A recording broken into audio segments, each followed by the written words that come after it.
High, আমি স্নেহা। আমার ইউটিউবে সবাইকে ওয়েলকাম। আজ হচ্ছে পুরীর তৃতীয় দিন। তো সকাল সকাল আমরা চলে এসেছি স্নান করার জন্য, যেহেতু আজকে আমাদের বাড়ি চলে যেতে হবে, তার জন্য আমরা সকালবেলা চলে এসেছিলাম স্নান করতে। এখানে মৌ আমাদের একটু ভিডিও শ্যুট করে দিচ্ছিলো, যেহেতু আমরা তিনজন এসেছিলাম ওই জন্য আমাদের তিনজনকে ভিডিও শ্যুট করছিলাম।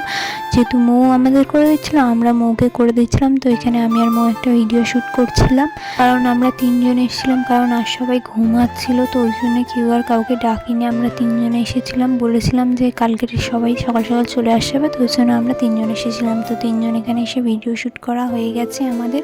তো এখানে আমাকে একটু দেখাচ্ছিলাম, আমাকে আর রবিকে একটু দেখাচ্ছিলাম। তো আজকে আমাদের বাড়ি চলে যেতে হবে, একটু মন খারাপ। তো এখানে আমি আর রবিকে একটা লাভ আঁকছিলাম, তো সেইটা জলে এসে পুরো ধুয়ে দিয়ে চলে গেছে। আমরা যেহেতু বন্দে ভারতে করে বাড়িতে যাচ্ছিলাম, তো আমরা প্রথমবার বন্দে ভারতে উঠেছি। তো এইটা হচ্ছে বিকেলবেলার টাইমে। তো আমাদেরকে টিফিন দিয়ে গেছে, এই যে এখানে কফি রয়েছে, এখানে কত কিছু খাবার দাবার রয়েছে। এইগুলো কেউই খায়নি, সব রয়েছে, শুধু কফিটাই খেয়েছে। তো আজকের ভিডিওটা এখানে শেষ করছি। নেক্সট ভিডিও দেখাবে, টাটা।